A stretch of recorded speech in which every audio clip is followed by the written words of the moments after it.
This conference will now be recorded. Okay, so good morning, everybody, and thank you for joining. And it really is an honor and a privilege for me to be part of this group who each day a Mishnah is being learned, Le'ilui Nishmas, to further elevate the soul of Mr. Eric Samson, of blessed memory, Ezriel ben David. And certainly all words of Torah, all mitzvot, as there are so many programs that are being run, all these chesed programs that are being done, 10 to the power of 10, based on his birthday. All of this should continue to elevate the neshama of a person who has done so much to elevate so many others. We are learning Pirkei Avot, Ethics of the Fathers, which lays down foundations for us to follow, as Eric did also lay down pathways for us to follow.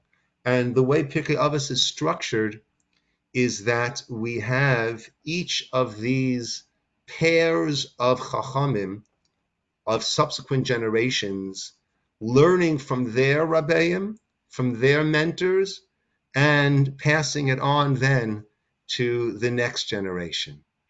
And that is also what we are doing, and what really this whole program is about, which is taking lessons from the previous generation, from Eric and Zichron Livracha, and from Sheila. She should be healthy and well, and incorporating that into our lives and passing it on. So, Perek Aleph, the first chapter of Pirkei Avot, Mishnah Yud, speaks about Shemaya va'Avtalyon kiblu mehem. Shemaya and Avtalyon received from them. Now, right away, I shared my screen. I hope you all can see it. That we have in Israel itself.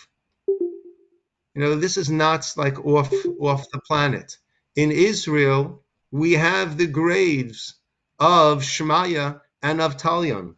It is up in the north of Israel, and that is where they are buried. We also, you have the street sign there, Kever Shemaya v'Avtalyon, that is where you will reach the Kever, the gravesite of Shemaya and Avtalyon. There also is over there across from Moshav Safsufa, there is mikvah, ma'ayan. There is a mikvah which is from a ma'ayan, an underground spring, and that was, according to our tradition, that was al shem hatanaim Shemaya v'Avtalyon. That is the mikvah that they would use when they would immerse in a mikvah. That is the mikvah that they would use. So this is a living Torah of ours that we are part of over here. And you go to Israel, you have no doubts about our roots and where we come from, and how this is the land that has been such a part of us for generations. Shemaya and Avtalyon were around the end of the Hashmonaim period of Hanukkah fame, and they were during the time of King Herod. And once again, if you go to Jerusalem, you go to the Kotel, to the Western Wall, you'll notice different sets, different sizes of bricks that are all along the Kotel, and the upper ones are the Herodian bricks. Shemaya and Avtalyon, that's very strange names, unusual names. And this really speaks to a great degree about an Eric Samson, in that Shemaya and Avtalyon, it speaks to the idea of Judaism being a meritocracy. Shemaya and Avtalyon, there are two different opinions.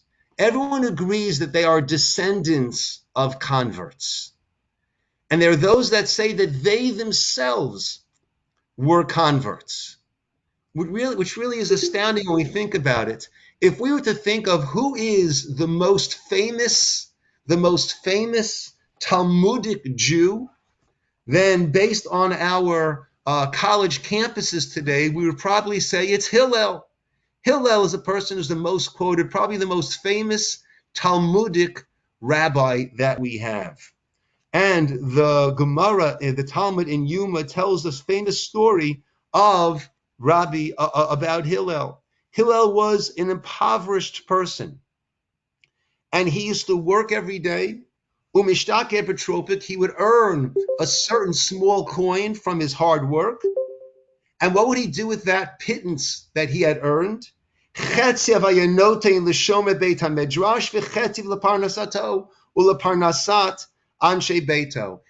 it would go to the guard of the Beit Midrash, of the study hall. One had to pay to go in. Presumably he was out in the fields and they needed security, something that we could relate to certainly these days. And the other half would go to supporting his family. And one time he didn't have enough to support himself, and he was not allowed in. They didn't allow Hillel into the Beit Midrash. What did he do? He climbed up onto the roof and was by this skylight they had over there, and he was listening, Kadeshi Yishma, Divrei Elokim Chayim, so he could hear the words of Torah. He could hear the words of this class. He could hear the words of the living God. Who was Hillel going to hear the Shiur from, the class from? Mipi Shemaya Vavtalyon. He was going to these converts. He was going to Shemaya and Avtalyon. They were the Rosh Yeshiva. They were the ones who were delivering the top level Shiur. Then Hillel will soon see endangered his life in order to hear their words. It was stated that day was Erev Shabbos. It was a Friday. And it was Tkufot Tevet. It was the middle of the winter. And it started to snow and snow and snow. Shelag min hashamayim. They came back in the morning. Shemaiah said to Avtalyon, why is it so dark? They looked up and they saw Demut Adam Ba'aruba. They saw the form of a person who was there in the skylight. They saw someone had been trapped under the snow and was probably freezing to death, if not frozen to death. They pulled off feet of snow from him. Hirchitzu, they brought him down, they washed him, siku, they lit a fire, they desecrated the Shabbos, which of course, in order to save someone's life, is not a desecration of Shabbos, but it's the proper application of Shabbos. And they brought him back to us.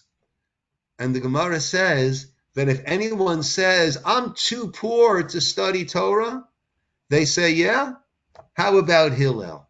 So the great, great, great famous sage Hillel was studying from these converts, Shemaiah and Avtalyon. Again, some say they themselves were converts. And even though normally a convert, first generation, has not become part of the Sanhedrin, being that they were the most worthy, so therefore they were part of the Sanhedrin. And the Gemara later on tells us another story about Shemaiah of Avtalyon. Tanarabana Masa, the Kohen Gadol, the high priest, the Kohen Gadol, on Yom Kippur. We know on Yom Kippur, Mare Kohen, we sing so beautifully about the vision, the view of the Kohen, Mare Kohen, as he would leave the Holy of Holies, and everyone would go and would accompany him, and they'd make a tremendous, tremendous celebration that he went in and came out unscathed, because during the time of the Second Temple, there were people who would pay their way in to receive the honor of being Kohen Gadol. They were not worthy of being Kohen Gadol, though, and therefore they would not always leave walking. They would not always survive the entry into the Holy of Holies if they were not worthy of doing so. Well, this Kohen Gadol did survive it, but we'll soon see was not on a level we would have hoped he would have been. It happened, the Kohen Gadol, that's the Gemara Yuma 71b. After he left the Beit HaMikdash, everyone was everyone was following him, accompanying him. When the people saw Shemaiah and Avtalyon, Shavku Lididei v'Azli Bas Shemaiah v'Avtalyon, instead of gathering around the Kohen Gadol, they all circled and gathered around Shemaiah of Avtalion, who were also accompanying him. But instead of the center of the crowd being the Kohen Gadol, it seems the center of the crowd became Shemaiah and Avtalion. At the end, Atu Shemaiah and Avtalion left Turimine. They came to bid farewell to the Kohen Gadol. Amar Lahan, he said to them in a somewhat degrading manner, Yetum b'nei amamin l'shalom. You children of the nations, because again they were converts, they came from Sancheiriv. Let the children of the nations go in peace. That's how he bid farewell to them. Amrulei, they said to him, Yetum b'nei amamin l'shalom, da'avdin uvda da'aron. Yes, we, the children of the nations, shall go in peace. We, the children of the nations, who are acting in an Aharon fashion. Aaron, we know, was Rodev Shalom, was always looking to make peace, to build the camaraderie and the warmth and the connection between people.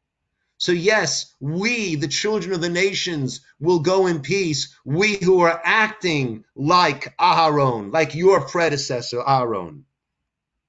V'lo yetu ba'aron l'shalom. But you, the actual descendant of Aaron, should not go in peace. Jelo avid uvda da'aron, because you are not acting in an Aharon fashion, putting down others. We're not allowed to bring up the past of a person, whether that person is a Baal Teshuva, a person who was not involved in such savory activities and has left that behind, or if a person is a convert, we're not allowed to bring that up in order to put them down. So that is an introduction to the teachers of Mishnah Yud. Shemaiah and Avtalion, these two great sages, converts, but leaders of the nation, and the teachers of Hillel and Shammai, Kiblu Mehem, back to our Mishnah, they received the teachings from their Rabbeim, from their teachers. Shemaiah Omer, right? Yud Aleph, Mishnah 11, that is Avtalion's teaching. Our Mishnah 10, is Shemaiah's teaching. He would say, Ehav et hamilacha. A person should love the work. Love work, usna et harabanut, and one should despise the rabbanut, the high office. Ba'al titvada larashut, and do not make yourself known, do not get too close with the authorities. So before we analyze each of these individually, normally each of them had a main theme of their teachings. And according to Rav Shimshon Raphael Hirsch, the main theme, the connecting idea of these three teachings is your personal independence. Don't become dependent on others. As Geirim, we can understand, as converts, we can understand that these are people who forged their own path. They forged their own path, and they became themselves because of who and what they were, not because of my connection to him. It's not what you know, it's who you know. With them, it was what you know, not who you know. And therefore, maintain your independence and become that self-made person. And one of the things that had a tremendous impact on me was during the Shiva for Eric Zichrono Livracha, when I was talking to his wonderful partner in life. I was talking to his wife, Sheila. She should be live healthy and be well for many years and enjoy her beautiful family. She shared with me Eric's background and how he didn't come from wealth at all, and actually shared with me some stories of just how impoverished the family was at certain points. And I really, to me, it had such an incredible impression on me of how a person does not become a victim of their circumstances. A person takes responsibility and moves forward. And an important factor in doing that and in being able to do that is having a certain independence. So let's see again in general, then we'll deal with each of these individually. Ahavat malacha, one should love work, meaning be financially independent. You don't want to be dependent on others. You want to earn your own keep and know that thereby you can make your own decisions. You're not beholden to other people with everything that you do. Number two is sna et harabanut. That is, that if one is getting very close to the government, then all of a sudden, if you are very close to the government, then you will be forced into positions that you may not necessarily personally ascribe to, but you will be forced to adopt those positions because the person in power has adopted those positions and is demanding that all of those under him or her also adopt those positions. And we certainly, in our fragmented political world that we're living in today, we certainly have seen that and continue to see that a person will lose that independence in terms of making their own decisions and forging the path that they see as being the proper path. Lastly, al titvada l'rashut. Once again, that's either to powerful people or to the government.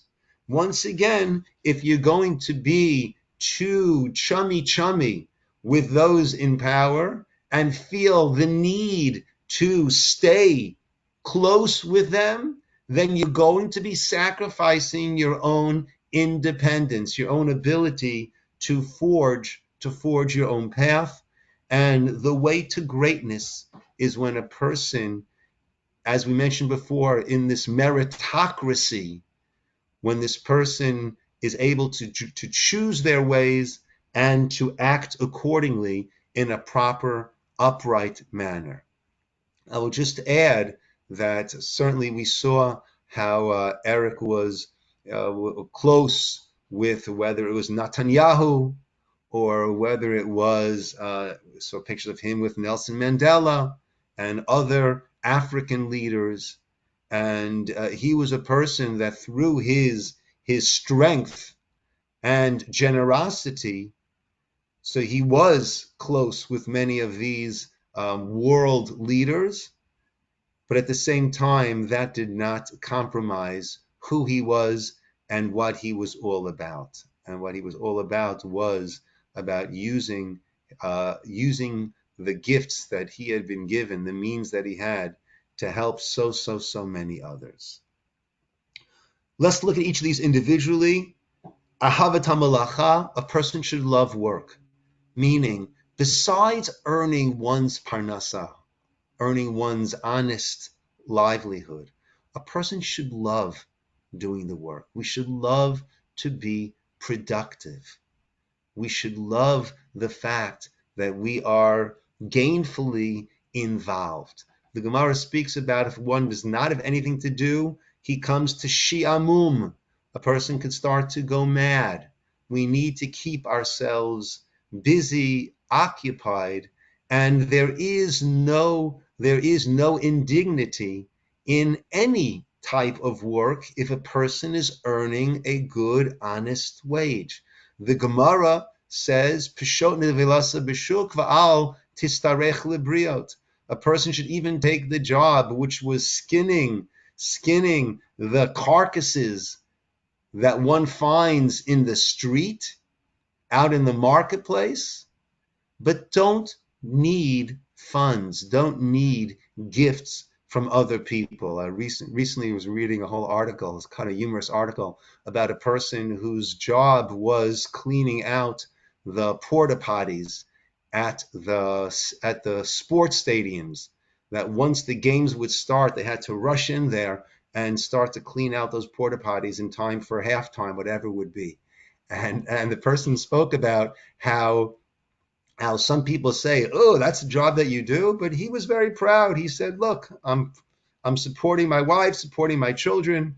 I've got a good salary. I've got good benefits." And I thought to myself, that's exactly what the Gemara says. If there is no indignity whatsoever in earning a good, honest living. And that, of course, grants the independence that a person wants to have. That's ahav et hamalacha. A person should love the work that he does. Usna et harabanut. And all of the honors, all of the platitudes, all the things that come along with that often come in life, a person should not be interested in that. Snat harabanut. We're taught in the parsha that we were just reading of the Torah readings that Joseph, died the youngest of all the brothers. Of all of the tribes, Joseph died the youngest. And that the high position that he had, that took away, that detracted from his life, from his vitality.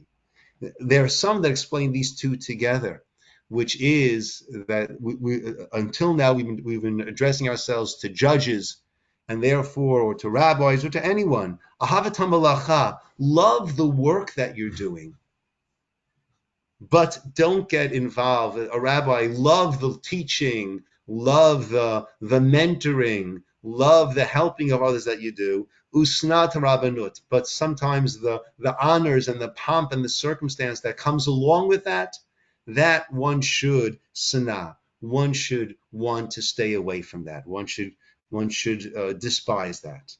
Lastly, va'al tidvadal rashut, and do not become intimate with the authorities. Again, a person, we often say this when it comes to the government, best to stay under the radar. I remember talking to a friend of mine who was an accountant, and he was saying that sometimes he'll tell people, even though you're giving a lot of tzedakah, don't list all the tzedakah you're giving. Why not? Because you're going to stick out. It's a red flag. And therefore they might start to then to investigate. They might start to audit you. And you never want to be audited. As straight as a person is, it's a lot of work, it's a lot of time.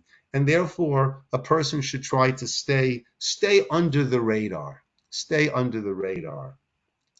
Of course, someone like Eric Zichron Levracha and Sheila Yibad L'Chaim Tovim were people who had such an overwhelming effect on the world, on the entire world. They were unable to stay under the radar. As much as they did in a very private manner, there is so much that they did that it was basically impossible, I think, to keep it completely under the radar. But as we said before, that is, as Pirkei Avot is, it's teachings of the fathers. It's teachings that we get from the previous generations, and we then apply it forward and go forward with it. Certainly, Eric, Zachon Levracha, and Sheila give us a tremendous amount of inspiration and setting forth a path of how to live our lives in a way that it is there to help others and to make sure that our lives are lived in a way that it impacts and makes a difference.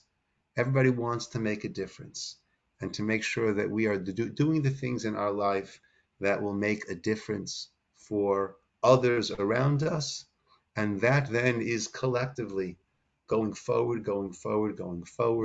And with that, we hope that it will usher in the period that we all await. It should bring Mashiach Tzidkenu. It should bring our Messiah. B'mheira v'yameinu.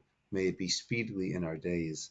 Amen. And once again, all of the learning this morning was and is the Ilay Nishmas, Ezriel Ben David, Mr. Eric Samson of blessed memory. And like I said, may all of the things he has done continue to be a merit for him and continue to serve as an inspiration for all of us. I thank you all for joining, And may we roll up our sleeves, those of us who are able to leave our rooms and not being quarantined COVID, may roll up our sleeves and make sure that we get to work and make sure that we accomplish as much as we are able to accomplish in our lifetimes. Thank you so much for joining, everybody, and a good day and a good Shabbos already coming up tomorrow evening. Amen. Thank you. You're very welcome, Shreya. Thank you. Thanks, Rabbi Ciner. Shukach. You're very, very welcome, everybody. Thank you, Jeff. Thank you, Rabbi. Very welcome.